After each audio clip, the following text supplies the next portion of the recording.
অনেকদিন থেকেই আমার একটি পাহাড় কেনার শখ। কিন্তু পাহাড়কে বিক্রি করে তা তো জানি না। যদি তার দেখা পেতাম, দামের জন্য আটকাতো না। আমার নিজস্ব একটি নদী আছে, সেটা দিয়ে দিতাম পাহাড়টার বদলে। কে না জানে, পাহাড়ের চেয়ে নদী দামি বেশি। পাহাড় স্থানু, নদী বহমান।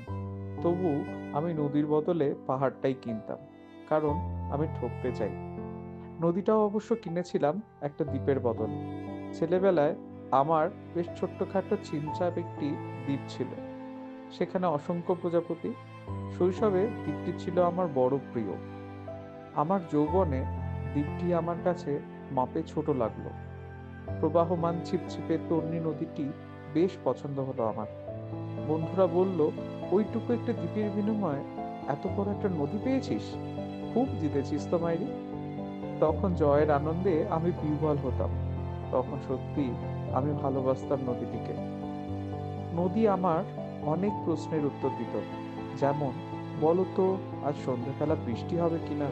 সে বলতো, আজ এখানে দক্ষিণ গরম হাওয়া, শুধু একটি ছোট্ট দ্বীপের বৃষ্টি। সে কি প্রবল বৃষ্টি, যেন একটা উৎসব। আমি সেই দ্বীপে আর যেতে পারি না। সে জানতো, সবাই জানে, শৈশবে আর ফেরা যায় না। এখন আমি একটা পাহাড় কিনতে চাই। সেই পাহাড়ের পায়ের কাছে থাকবে গহন অরণ্য। আমি সেই অরণ্য পার হয়ে যাব। তারপর শুধু রুক্ষ কঠিন পাহাড়, একেবারে চূড়ায়, মাথার খুব কাছে আকাশ, নিচে বিপুলা পৃথিবী, চরাচরে তীব্র নির্জনতা। আমার কণ্ঠস্বর সেখানে কেউ শুনতে পাবে না।